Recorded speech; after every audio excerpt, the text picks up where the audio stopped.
우리가 잘 아는 그 고사성어 중에 근묵자흑 또 근주자적 이런 그 고사성어가 있습니다. 그 뜻을 다 아시겠지만 근묵자흑이란 검은 먹물을 가까이 하다 보면 자기도 모르게 검어진다. 또 근주자적이라는 것은 붉은색을 가까이 하면 붉은색에 물들게 된다. 이런 뜻을 가진 그 고사성어인데요. 뭐 포인트는 딱 하나입니다. 인간은 약하기 때문에 그 주위 환경의 영향을 받을 수밖에 없다는 겁니다. 이걸 강조한 거고요. 그런가 하면은 또 귤화위지라는 사자성어가 있는데 이 뜻을 바로 직역하면 이런 겁니다. 강 남쪽의 귤을 강 북쪽에 심으면 탱자가 된다. 그러니까 이것도 이제 그 중국에서 나온 오래 전부터 나온 고사성어인데요. 이 사람은 주어진 환경에 따라 변할 수밖에 없다. 이런 뜻을 갖고 있고요. 또 그런가 하면은 마중지봉이라고 이 단어의 뜻은 악한 사람도 좋은 환경에서 자라면 선량해진다. 이런 뜻을 가졌습니다. 이 모두가 다 공통점이 뭡니까? 인간은 주변 환경의 영향을 받는다는 겁니다. 그래서 여러분들이 잘 알고 계시지만 맹모 삼천지교, 이 맹자의 어머니가 자식 교육을 위하여 이사를 3번이나 했는데, 그런데 아이 교육을 위해 이제 맨 마지막 이사한 곳이 글 읽는 소리가 들리는 서당 근처였다. 그랬더니 어린 맹자가 늘 글 읽는 흉내를 내고 그러면서 성장하더라. 뭐 이런 내용이 맹모 삼천지교 아닙니까? 이런 내용들은요, 오늘 우리 젊은 부모님들도 명심해야 되는 이야기예요. 이 아이들에게 이 주변 환경이라는 건 뭐 거의 절대적인 영향을 미친다는 겁니다. 제가 오늘 본문에 나오는 이 롯이라는 인물에 대해서 묵상하다가 이런 내용들이 계속 떠오르는 이유가 있습니다. 오늘 본문에 나오는 롯은 그야말로 그 사람은 주변 환경의 영향을 받을 수밖에 없다, 이걸 간과하다가 자기와 자기 온 집안이 다 정말 끔찍한 비극을 경험하는 그런 내용이 오늘 본문에서 다루어지고 있기 때문입니다. 오늘 설교도 이런 포인트로 좀 이제 전개해 가고 싶은데요. 오늘 본문에 보면은 두 천사가 소돔을 방문하는데 이를 본 롯이 이제 그들을 자기 집으로 초대합니다. 그 내용이 본문 창세기 19장 2절 3절이 있습니다. 이르되 내 주여 돌이켜 종의 집으로 들어와 발을 씻고 주무시고 일찍 일어나 갈 길을 가소서. 그들이 이르되 아니라 우리가 거리에서 밤을 새우리라. 그랬더니 3절 롯이 간청하매 그제서야 돌이켜 그 집으로 들어오는지라. 여기 나오는 롯이 간청함의 이 뉘앙스를 한번 상상을 해보세요. 지금 롯 입장에서 낯선 사람들이 그 타락한 소돔의 거리에서 밤을 새우는 일은 이게 얼마나 위험한지를 너무 잘 알기 때문에 이걸 뭐 드라마로 만약에 본다면은 막 깜짝 놀라면서 이런 말을 했을 것 같아요. 그러시면 큰일 납니다. 아니 어떻게 거기에 거리에서 밤을 새우시다니요. 이렇게 강청을 했기 때문에 이제 롯의 집으로 들어갔는데요, 그야말로 뭐 기가 막힌 일이 그 밤에 일어났습니다. 4절 5절입니다. 그들이 눕기 전에 그 성사람 곧 소돔 백성들이 노소를 막론하고 원건에서 다 모여 그 집을 에워싸고 롯을 부르고 그에게 이르되 오늘 밤에 내게 온 사람들이 어디 있느냐 이끌어내라. 우리가 그들을 상관하리라. 여기 나오는 그들을 상관하리라, 이걸 NIV 성경으로 보니까 sex with them 이렇게 돼 있더라고요. 그러니까 지금 이 소돔 사람들은 지나가는 나그네가 지금 이 지역으로 왔다는 그 소문을 듣고는 거기를 지금 찾아가서 뭘 요구하는 겁니까? 끌어내라. 우리가 그들을 이제 성폭행하겠다는 거예요. 그래서 여러분이 소돔의 그 당시에 이 성적인 타락이라는 거는요, 우리 수준에서 생각하면 안 되는 내용이에요. 이게 뭐 그래서 여러분 다 아시겠지만 이 수간 혹은 남색 이런 뜻을 가진 그 사드미라는 단어가 있는데 이 끔찍한 단어가요, 이 스펠링이 이렇습니다. SODOMY. 그러니까 이 수간, 남색 이런 뜻을 가진 영어 단어가 어디서 나왔느냐? 오늘 본문의 소돔에서 이 유래가 됐다는 거예요. 이 정도로 지금 이 소돔에서는 동성애와 이 성적인 타락이 극에 달해 있던 그런 상황입니다. 그런데 제가 주목하는 거는 그 도시가 얼마나 타락했느냐, 이것도 제가 많은 자료들을 살펴보고 또 준비를 했지만 제 관심은 롯이에요. 왜냐하니까 오늘 이 설교를 들을 대상이 그 소돔에 타락한 사람들이 아니잖아요. 오늘 이 설교를 듣는 모든 분들은 롯처럼 이미 그 악한 도성에 살고 있지만 이미 하나님 믿는 사람들이거든요. 그런데 제가 이런 관점에서 이 롯을 가만히 들여다보고 묵상을 하고 자료를 보니까 이게 기가 막히는 게 뭐냐? 그 타락한 도시 소돔에 살던 우리로 치면 그 예수 믿는 하나님의 사람이라는 이 롯이 얼마나 그 타락한 그 도시에 영향력 아래 놓여 있었는지, 뭐 이 롯이요 완전히 타락한 건 또 아니에요. 그 소돔 사람과 좀 구별된 다른 점이 있긴 합니다. 그게 바로 7절에 나옵니다. 이르되 롯이 이렇게 말합니다. 이르되 청하노니 내 형제들아 이런 악을 행하지 말라. 그러니까 이런 건 타락한 그 롯 사람들과의 차별성이라고 한다면 그 다음 8절에서 대안으로 내놓는 이 롯의 대안이 기가 막히는 이야기예요. 8절입니다. 내게 남자를 가까이 하지 아니한 두 딸이 있노라. 청하건대 내가 그들을 너희에게로 이끌어내리니 너희 눈에 좋을 대로 그들에게 행하고 이 사람들은 내 집에 들어왔은즉 이 사람들에게는 아무 일도 저지르지 말라. 그러니까 지금 이 롯이 그 타락한 사람들의 악한 영향을 어떻게 받고 있습니까? 조금 나아요. 강제로 하는 건 나쁜 거다. 강제로 하면 안 된다. 손님이다. 이건 그 시대 악한 사람과 조금 다른데요. 뭐가 같습니까? 강제로 하지만 않으면 다 괜찮은 거 아닙니까? 딸을 내준다는 게 뭘 의미하는 거예요? 이미 롯이 하나님의 사람이라 그러면서 하나님의 영향을 받는 게 아니라 어디에 영향을 받았냐? 그들의 악한 가치관이 엄청나게 지금 스며들어 있는 상태거든요. 저는 지난 한 주 내내 이 말씀을 묵상하면서 마음에 굉장히 두려움이 생겼습니다. 제가 이 말씀을 묵상하면서 1차적으로는 목사인 저 자신을 돌아보는 그런 재료로 제가 삼다 보니까요, 그 60년대 70년대 어른 목사님들하고 제가 자꾸 비교가 되는 거예요. 60년대 70년대 무슨 인터넷이 있습니까? 유튜브가 있습니까? 쓸데없는 이런 유혹글이 하나도 없는 이 세상에 성도님들도 그 시대를 생각하면 굉장히 순수했거든요. 거기에 비해서 지금 저는 부지불식간에 제가 인식하지 못하는 사이에 상당히 많은 세상적인 가치관이 저에게 스며들어 있을 거라는 생각을 하니까 마음이 두려움이 오는 거거든요.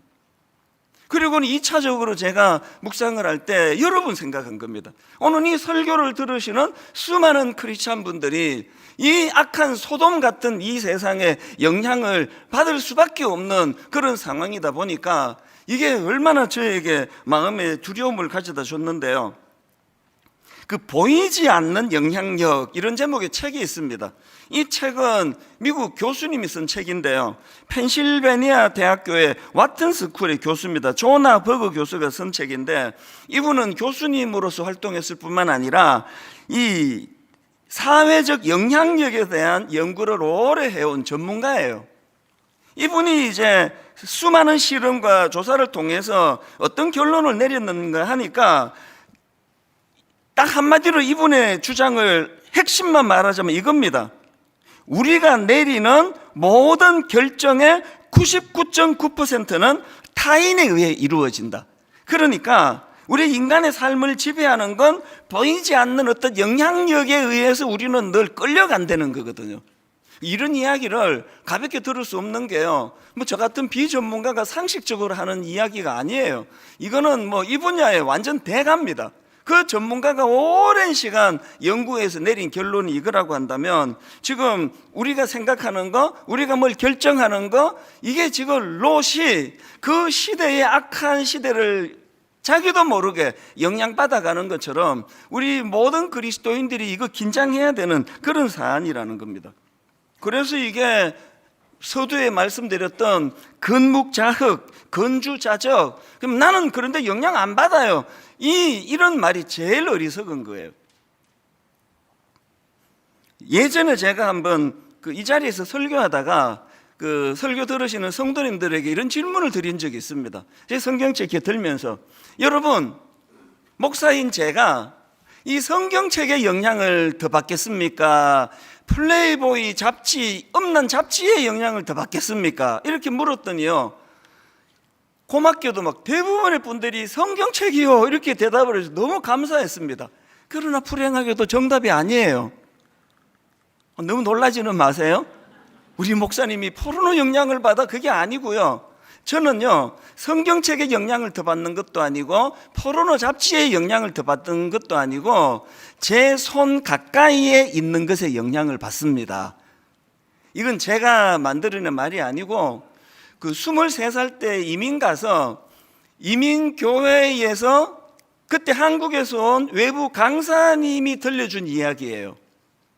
양은순 교수님이라고, 그 당시로 이제 이 가정생활 세미나의 이제 대가였어요. 이분이 이제 이민교회에 초대가 되어 오셨는데, 제가 출석하는 교회에서 이제 3일간 집회를 하는데, 이분이 던져준 굉장히 많은 여러 가지 유익한 말이 있지만 20대니까요. 저에게 가장 강력하게 영향을 미쳤던 게 이 말이에요. 무엇을 가까이 두느냐에 영향을 받는다. 이게 제 삶에도 참 영향을 많이 미쳤습니다. 그래서 제가 여러분에게 늘 강조하는 게 이겁니다. 그런 빌미를 제공하지 말라는 거예요. 환경을 만들지 말라는 겁니다. 그럼 뭐하러 자꾸 그 이성 초등학교 동창을 자꾸 만나느냐고요. 그 왜 쓸데없는 그런 가심은 그게 다 빌미를 제공하는 거예요. 그 마음이 허하고, 아이고 우리 걔는 잘 있나. 지금 자기 남편 걱정도 안 하면서 그 동창생 걔가 잘 있는지를 왜 걱정하는, 빌미를 제공하면 안 되는 거예요. 그래서 제가 개척 초기부터 막 여러 번 그런 얘기 했잖아요. 빌미를 제공하지 않는 거예요. 그래서 저는 뭐 광고도 여러 번 했고, 또 저도 그렇게 실천했고요. 여성도 혼자 1대1로 바깥에서 만나는 거, 이거 있을 수가 없는 일이에요. 그럼 뭐하러 바깥에서 만납니까? 교회에서 만나면 되죠. 그리고 뭐 차는 뭐 여성도 혼자는 내 철칙이다. 내 여성도 절대로나 차 안 태워준다. 꼭 필요하면 트렁크로 가라 그래야지. 이 농담을 하는 얘기지만, 그래서 이제 제 마음에서 뭐 계속 이제 조심하고 또 조심하고, 또 여성도와 상담하게 되면은 어지간하면 문 다 열어놓고 하고 소리가 좀 새 나가면 안 되는 경우, 지금도요 드림센터에서 이제 여성도랑 그 면담을 하게 될 때는 꼭 바깥에 보초를 하나 세워요. 그거는 상대방을 못 믿어서가 아니에요. 그런 빌미를 만들지 말자는 거예요. 어떤 상황 속에서도 늘 우리는 이 악한 세상에 영향을 받을 수밖에 없는 약한 존재라는 걸 인식하자는 겁니다. 그래서 하도 이제 이런 이야기를 많이 했더니 그 순장님 한 분이 이제 순장반에서 막 그런 얘기 했더니 막 이제 화가 나가지고, 목사님 우리도 눈 높습니다. 그래가지고 제가 그때 엄청 제가 위로를 받았죠. 아, 하나님이 이미 다 조치를 취해 주셨구나. 뭐 특별히 애쓰지 않아도 하나님이 모든 이 남성적인 매력을 거두어 가셔서 이제 내가 좀 안심해도 되겠다. 이제 그 이후로요, 잘생긴 목사들을 보면 그렇게 불쌍해요. 분당 우리 교회에서는 뭐 어떤 말씀을 전하든지 말씀밖에는 지금 신경 안 쓰이니까 그러니까 참 좋은 거 아닙니까? 그게 좀 잘생긴 목사님들 보면은 아이고 얼마나 애써야 되겠냐고. 근데 여러 번 이런 이야기도 계속 웃어주시는 여러분께 진심으로 감사합니다. 이건 저를 위한 다짐으로 자꾸 반복해서 하는 이야기예요. 뭘 얘기하고 싶은 겁니까? 여러분, 고린도전서 6장 18절에 보면은요, 굉장히 중요한 지침이 하나 나와요. 자, 보세요. 음행을 피하라. 사람이 범하는 죄마다 몸 밖에 있거니와 음행하는 자는 자기 몸의 죄를 범하느니라. 뭐 폭행을 저지르고 막 사기를 치고, 이것도 다 악하지만 이 성적인 죄는 차원이 다른 죄라는 거예요. 그래서 이게 훨씬 더 심각한 사안인데 뭐라고 우리에게 조언을 하시는가 하니까 음행을 피하라. 이걸 영어 성경 NIV로 보니까 flee라는 단어를 쓰더라고요. 이 flee라는 단어는 달아나다, 도망가다 이런 뜻이에요. 그게 무슨 뜻입니까? 성적인 문제 앞에서는 뭐 대처하고 뭐가 없어요. 도망가고 보는 거예요.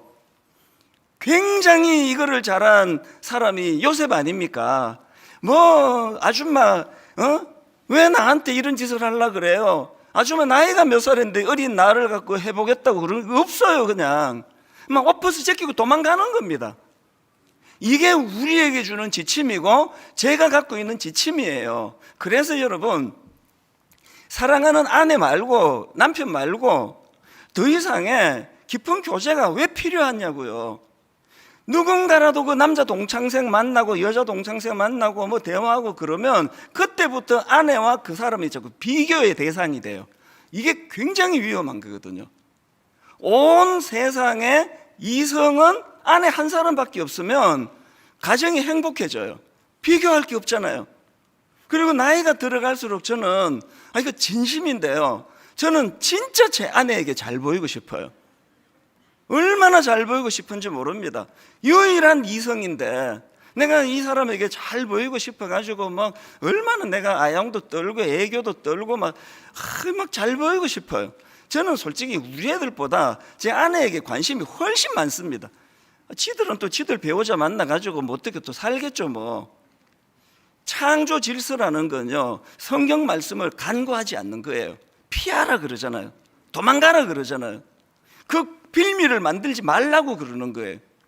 오늘 예배에 은혜 받으시고 모든 그 동창들 뭐 카톡 다 탈퇴하세요.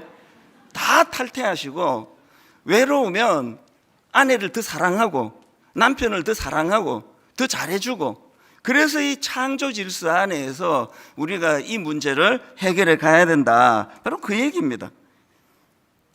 이 내용을 바탕에 담고요, 이 롯이 참 어리석은 게 두 가지 모습이 있습니다. 그가 이렇게 변질될 수밖에 없는 건 그의 어리석은 두 모습 때문인데요. 첫 번째로 롯이 가진 어리석음이 뭐냐? 출발이 이 세상적인 기준으로 선택한 어리석음을 범했다는 겁니다. 이게 무슨 말씀이냐?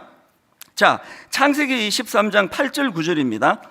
아브라함이 롯에게 이르되 우리는 한 친족이라 나나 너나 내 목자나 내 목자나 서로 다투게 하지 말자. 내 앞에 온 땅이 있지 아니하냐? 나를 떠나가라. 내가 좌하면 나는 우하고 내가 우하면 나는 좌하리라. 아니, 삼촌 아브라함의 이런 고마운 제안이 있자마자 바로 그 다음 10절에서 접속사를 한번 보세요. 이에 막 바로 반응하는 거예요. 이에 롯이 눈을 들어 요단 지역을 본즉 소알까지 온 땅에 물이 넉넉하니 여호와께서 소돔과 고모라를 멸하시기 전이었으므로 여호와의 동산 같고 애굽 땅과 같았더라. 이에 그 지금 고마운 제안이 있자마자 막 생각할 겨를도 없습니다. 막 너무너무 눈에 보기에 좋은 비옥한 땅을 나 이거 할 거야. 그래서 실제로요, 영어 성경으로 보면은 이게 그냥 한번 쓱 보다가 발견한 게 아니에요. 지속적으로 지금 그 길을 바라보고 있었다는 그런 뉘앙스의 번역으로 영어 성경들이 그렇게 다 번역하고 있는 거거든요. 뭘로 의미합니까? 출발이 잘못된 거거든요. 눈으로 보기에 좋은 것. 그래서 이 10절에서 보니까 왜 그곳이 롯을 굉장히 마음을 확 끌게 만들었나? 10절 끝에 보니까 여호와의 동산 같았기 때문이래요. 그러면 여기에서 창세기 3장에 나오는 어떤 내용하고 굉장히 이게 연관성이 있는 거를 저는 보고 있는데요. 그래서 창세기 3장 6절입니다. 하와가 타락할 때의 모습을 이렇게 그립니다. 여자가 그 나무를 본즉 먹음직도 하고 보암직도 하고 지혜롭게 할 만큼 탐스럽기도 한 나무인지라. 사단이 여기서 난 거 아닙니까? 저는 이 본문의 롯의 그 눈으로 보기에 좋아서 선택한 그 모습하고 하와가 보암직도 하고 먹음직도 하고 지혜롭게 할 만큼 탐스럽기도 한, 그래서 선악과를 따먹은, 이게 굉장히 연관성이 있다고 보고 이 둘을 묶어주는 경고의 말씀을 저는 발견을 했습니다. 요한일서 2장 16절이요.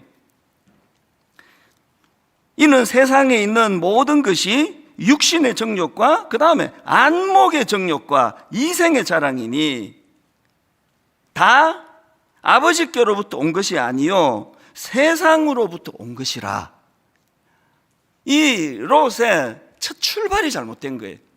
아버지께로부터 온 것을 찾지 못하고 세상으로부터 온 것, 먹음직스럽고 보암직스럽고 내 마음의 어떤 그 탐심을 채워주는 이걸로 결정을 한 게 롯의 잘못이고, 더 큰 잘못이 뭐냐? 게다가 롯이 진짜 잘못한 건 뭐냐? 하나님께 여쭙지 않았다는 거예요. 그 사실에 대해서. 자, 창세기 13장 10절을 다시 한번 보세요. 이에 롯이 눈을 들어 요단 지역을 본즉, 이 구절하고요, 눈을 들어 요단 지역을 본즉, 요거를 머리에 좀 담아 두시고요, 똑같은 상황에 직면한 아브라함을 한번 보시기 바랍니다. 유사점이 많습니다. 아브라함의 모습입니다. 14절부터입니다. 롯이 아브라함을 떠난 후에 여호와께서 아브라함에게 이르시되, 그 다음 보세요. 너는 뭐 하라 그러세요? 눈을 들어 너 있는 곳에서 북쪽과 남쪽 그리고 동쪽과 서쪽을 바라보라. 이 공통점 아닙니까? 눈을 들었어요. 롯도 눈을 들었거든요. 그 다음에 15절을 보십시오. 하나님 말씀이 보이는 땅을 내가 너와 내 자손에게 주리니 영원히 이르리라. 이게 지금 행동 양식은 둘이 똑같아요.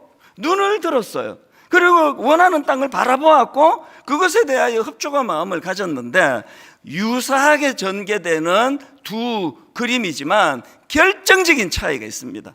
롯의 그것과 아브라함의 그것의 결정적인 차이는 주체가 달라요. 주체가 누구냐는 거거든요. 여기서 얻을 교훈이 진짜 중요한데요, 예수 믿는 우리가 하나님 알지 못하는 세상 사람들과 무엇으로 차별화를 가져갈 거냐고요. 인격, 보는 안목, 그런 거 아니에요. 차별 없습니다. 똑같습니다. 우리의 차별성은 걸러지는 작업이 있다는 거예요. 아브라함이 그랬던 것처럼 늘 하나님과 소통하면서 하나님 앞에서 이것들을 걸러가요. 그래서 그냥 똑같은 것을 보는데 그냥 보는 게 아니에요. 하나님의 인준을 통해서 그치는 거거든요. 언젠가도 말씀드렸지만요, 지난 21년 분당 우리 교회 개척 이후로 유혹을 어마어마하게 많이 받았습니다. 특별히 이제 우리는 학교를 빌려 쓰고 사람이 막 모여든다는 소문이 나고부터 진짜 여러 종류의 업자들이 저를 찾아왔습니다. 분당에 뭐 빈 터만 있으면 갖고 와가지고 사라고, 이거 사야 지금 사면 된다고, 내가 뒤 봐주겠다고. 요 바로 우리가 예배드리는 송림중고등 길 건너 저 산도요, 초창기에 누가 갖고 왔더라고요. 저게 지금 그 그린벨트 지역이에요. 근데 곧 풀어주겠다는 거예요. 곧 풀린다고. 일단 사놓으면 곧 풀린다고. 거기에 너무나 아름다운 전원교회, 도시형 전원교회를 만들 수 있다고. 그런 유의 유혹을 엄청 많이 받았지만요, 제가 단 한 번도 거기에 넘어가지 않았던 건 저의 지혜와 분별력이 아니에요. 거기에 흔들린 적이 몇 번 있었습니다. 그런데 어떻게 그것을 피할 수 있었느냐? 저에게는 제동장치가 있어요. 저의 이 어설픈 눈과 판단력으로 도저히 가늠할 수 없는 걸 새벽마다 하나님 앞에 기도하면서 하나님이 걸러주세요. 그래서 21년 동안 큰 교회가 위기를 맞이하는 이런 어려움 겪지 않고 피해갈 수 있었던 전적인 원인은 하나님의 은혜예요. 그 하나님의 은혜를 제가 간과하고 그 보이스 피싱 이런 거 왜 바로 넘어갑니까? 즉각 반응하니까요. 바로 자기가 생각할 때 이거는 큰일 났다 싶으니까 막 통장 들고 막 은행으로 뛰어들어가 가지고 지금 은행에서 계속 그치는 작업들이 뭡니까? 5초를 기다리게 하고, 그 우리도 다 불편해요. 지금 그 모든 과정을 거치면서 생각 좀 하라는 거거든요. 오늘부터 저와 여러분이 예수 믿는 사람으로 세상 사람과 차별성을 둘 때 난 그들보다 더 똑똑해, 난 그들보다 더 지혜로워, 나는 판단력이 뛰어나, 이게 가장 위험한 생각이에요. 우리가 하나님 믿는 사람으로 세상과 차별화를 둘 수 있는 유일한 게 있다면 우리에게는 걸러지는 하나님의 말씀이 있습니다. 그래서 한 구절 묵상을 얼마나 강조합니까? 항상 말씀을 가까이 하고 기도하고 하나님 뜻을 분별해 가자는 거거든요. 이게 롯이 가졌던 첫 번째 잘못이에요. 출발이 잘못됐다. 두 번째 잘못이 뭐냐? 롯의 어리석음은요, 벌써 떠났어야 하는 곳에 여전히 머물고 있는 어리석음입니다. 본문 15절 16절입니다. 동틀 때에 천사가 롯을 재촉하여 이르되 일어나 여기 있는 내 아내와 두 딸을 이끌어내라.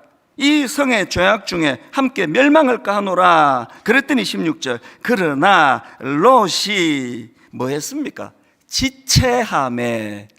이게 롯의 어리석음이에요. 사실 여러분, 우리 지난 특세 때 이미 다뤘던 한 부분 기억하시는지 모르겠는데요, 롯이 잘못된 선택으로 소돔을 선택했기 때문에 그것 때문에 포로로 잡혀가는 위기를 겪었습니다, 롯이. 그래서 이제 삼촌 아브라함에 의해서 천신만고 끝에 아브라함이 그 롯을 구출해 주는 일이 있었거든요. 그런 일을 겪었으면 바로 그 자리에서 이거 내가 이게 눈으로 봐서 결정한 게 위험하네 그러고 청산을 했어야 되는데 그 위험한 곳에 롯이 왜 또 들어갔을까요? 아까 읽어드린 이 말씀이 저는 답이라 생각해요. 그러나 롯이 지체함에 거기에 너무 익숙한 그 소돔에 매력이 있는 거예요. 롯이 보기에 이거 떨치기에 너무 아까운 거예요. 이거 그냥 미적미적거리고 있는 거 아닙니까? 인생은요, 두 종류예요. 딱 두 종류입니다. 한 종류는요, 망하기 전에 깨닫는 사람이 있어요. 망하기 전에 깨닫는 사람이 있고, 또 다른 한 종류는 망하고 난 뒤에 깨닫는 사람이 있습니다. 주로 그 청소년, 사춘기 애들이 후자가 많아요. 암만 부모가 다 얘기해도 이제 겪어보고, 그래서 이제 한 20대 되면은 꼭 얘기해요. 그 중고등학교 때 아빠 말 들을 걸 그랬네요. 30대 때, 그 20대 때 아빠 말을 내가 들을 걸 그랬네요. 이게 항상 이게 미숙한 아이들, 그래서 저는 뭐 그것도 교육의 한 그 단계라 생각해요. 본인이 겪어보면서 그런 걸 깨닫는 것도 교육이거든요. 그런데 나이가 이제 뭐 50이 되고 60이 되고도 그 패턴을 못 벗어나면 그건 너무 어리석은 거 아닙니까? 롯은요, 망해야 깨닫는 사람이에요. 그래서 이 사람이 어리석다는 거거든요. 오늘 하나님이 여러분 여기 다 예배자로 불러 모아주시고는 이거 뭐 설날이고 뭐고 그냥 뭐 여러분한테 내가 이거 주님께 받은 말씀을 전해야 되기 때문에 뭐 저에게 뭐 설날이 어디 있습니까? 뭐 계속 설교 준비하고 이렇게 해가지고 여러분에게 지금 전하면은 여러분들은 이런 설교를 들으면서 거의 다 흘려보내요. 뭐 말은 그럴 듯한데 뭐 그렇다고 내가 뭐 롯을 그 소돔 어떻게 떠나. 그래서 하나님이 여러분에게 베푸시는 자비하심은요, 망하기 전에 깨달으라는 거거든요. 그 대가 지불하고 깨달으면 힘들다. 그 둘째 아들이 갖고 있는 어리석음도 그거 아닙니까? 그 아버지 유산 다 챙겨가가지고 허랑방탕하게 다 써봐야 그때 내가 아버지 말씀 들을 걸. 이런 패턴은 곤란하다는 거예요.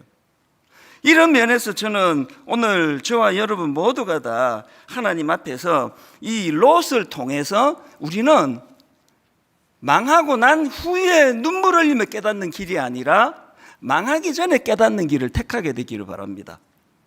여기까지가 이 롯을 통해서 우리가 얻을 교훈이라고 한다면, 이제 시선을 이제 악한 소돔 사람에게로 돌려서 거기서 교훈을 하나 또 얻어보려고 합니다.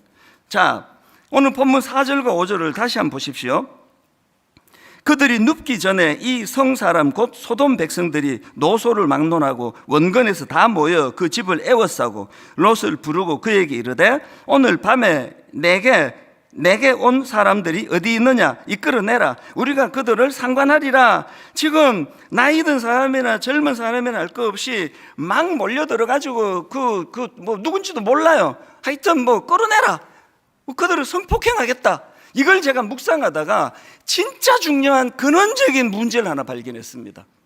지금 이 소돔 사람들이 행하는 그 악한 행동이 어떻게 그 지경까지 갔느냐, 그 출발점이 뭔지 아십니까? 이 소돔 사람들에게 있어서 그 나그네가 누군지에 대한 관심이 하나도 없는 거예요. 그러면 남자면 어떻고 여자면 어떻고 뭐 나이가 들었으면 어떻고 젊으면 어떠냐는 거예요. 내 쾌락을 위한 도구인데 오늘 뭘 제가 발견했다고요? 우리가 범하는 대인관계에서의 모든 악의 출발은 그 존재의 귀함, 그 존재가 어떤 형태든지 간에 그는 하나님의 형상을 닮은 존귀한 사람이라는 것을 간과할 때 일어나는 일이라는 겁니다. 미국의 애들러 대학교 심리학과 교수입니다. 김은하 교수라는 한국분인데요. 이분이 쓴 생활 속의 심리학이라는 그 책의 내용을 보면은 그 인격 장애 중에서 소시오패스에 대해서 설명하는 부분이 나와요. 그 소시오패스 다 아시잖아요. 이 소시오패스라는 거는 자기 성공을 위해서는 수단과 방법을 가리지 않고 나쁜 짓을 저지르면서도 그에 대하여 양심의 가책을 못 느끼는 사람이 그게 소시오패스예요. 그런데 그 책에 보니까요, 이 소시오패스의 특징을 쭉 이제 여러 가지를 열거하는 그걸 저는 이제 인터넷으로 보게 됐는데 제가 굉장히 주목하는 게 하나 있었습니다. 소시오패스의 특징들이 쫙 열거가 되는데 맨 앞에 나오는 한 대목이 이거예요. 자기 성공을 위해 타인을 이용하고 거짓말을 일삼지만 양심의 가책을 느끼지 않는다. 이게 소시오패스래요. 그러니까 상대방이 누군지에 대한 관심이 없습니다. 내 성공을 위하여 이용물일 뿐이에요. 아까 말씀드렸던 보이스피싱, 이런 사람들이 얼마나 악합니까? 거기에 당해가지고 몇 천만 원 잃고 이것 때문에 절망하고 자살하고 이 모든 게 하나도 관심이 없습니다. 돈만 빼먹으면 되는 거 아닙니까? 그리고 여러분 아시는 가스라이팅, 그루밍, 이 전부 다 악한 게 뭐예요? 그 어린 청소년들, 분별하기 어려운 애들에게 다가가가지고 온갖 달콤한 걸로 걔 마음을 빼앗아 갖고는 이것들이 원하는 건 그 어린아이의 영혼을 죽여버리는 거잖아요. 성적으로 유린하는 거. 이런 의도를 가지고 접근하기 때문에 이게 굉장히 악한 짓이에요. 소돔 사람들이 나그네 둘을 끌어내라고 할 때 그 존재가 누군지 관심이 하나도 없었다는 거. 근데 쾌락만 채우면 되는 거지. 오늘 여러분, 우리가 이 악한 소돔 같은 세상에서 이 악한 세상에 물들지 않으시려면 출발을 달리해야 돼요. 우리는 누구를 대하든지 간에 그가 하나님의 형상을 닮은 너무나 존귀한 한 존재라는 사실을 인정해 주는 거. 그랬을 때 거기에서는 이런 타락이 있을 수가 없습니다. 새해에 저는 분당 우리 교회가 환대의 집이 되기를 원해요. 그래서 여러분 마태복음 5장 27절에 보면요, 예수님의 굉장히 중요한 지침이 하나 나옵니다.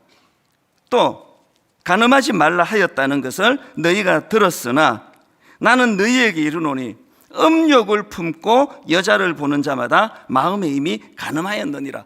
제가 어릴 때는요, 예수님이 너무하신다. 내가 나쁜 짓 한 것도 아니고 그 생각만 했는데 왜 이게 똑같다 그러느냐, 이건 너무 과하시다 그랬는데요, 이번에 제가 이거를 묵상하면서 이 말씀을 주시는 더 본질적인 의미를 깨닫게 된 거예요. 주님이 여기서 주시고자 하시는 메시지가 뭡니까? 그 여성을 하나님의 형상을 닮은 존귀한 영혼으로 보고 그 존재를 귀하게 보지 않는 그 모든 행위는 다 악한 거예요. 그래서 오늘 이 소돔 같은 이 땅에서 벌어지고 있는 끔찍한 일들 보세요. 키 얼마니?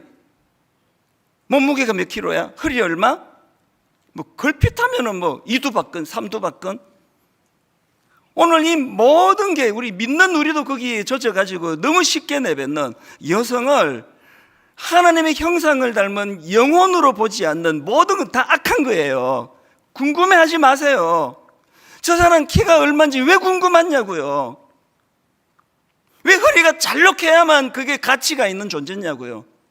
저는 TV에서 요즘 한창 이제 뭐 아이돌이라고 하는 젊은 여성들이 나와가지고 춤추는 거 볼 때마다 좀 마음이 힘들어요.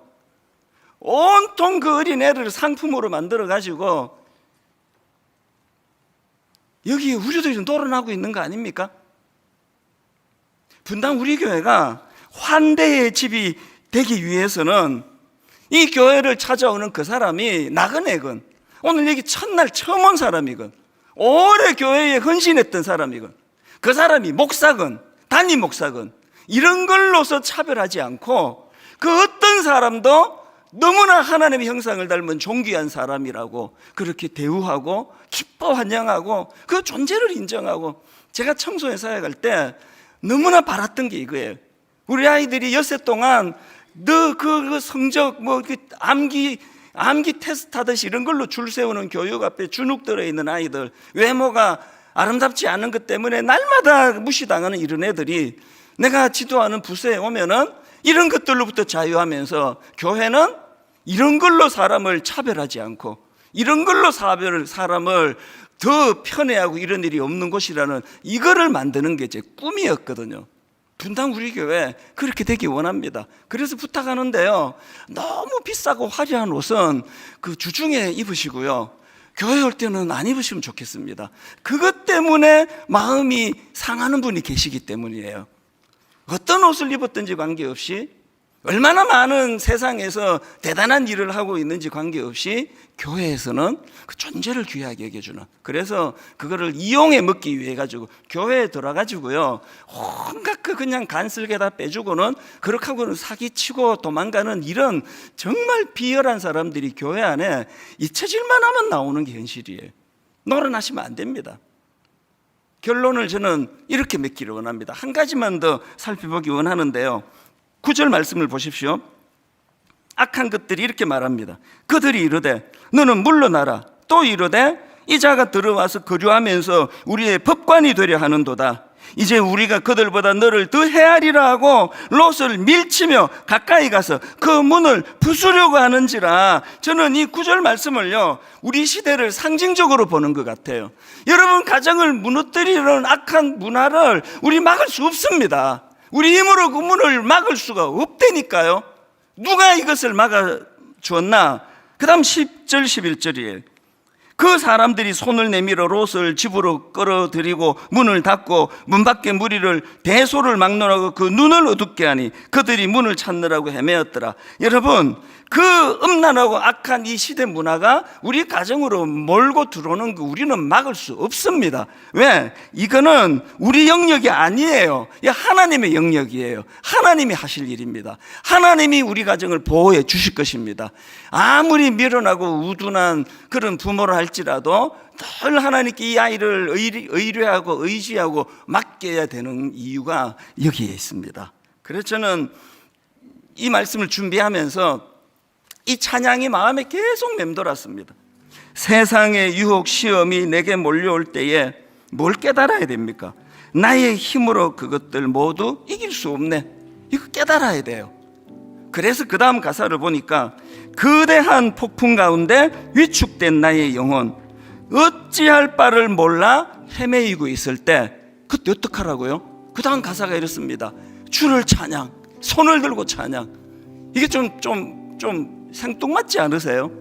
너무너무 당황스러운 그런 공격 앞에, 유혹 앞에 노출이 됐는데 그런 순간에 주님을 집중하래요. 주님을 찬양하래요. 왜?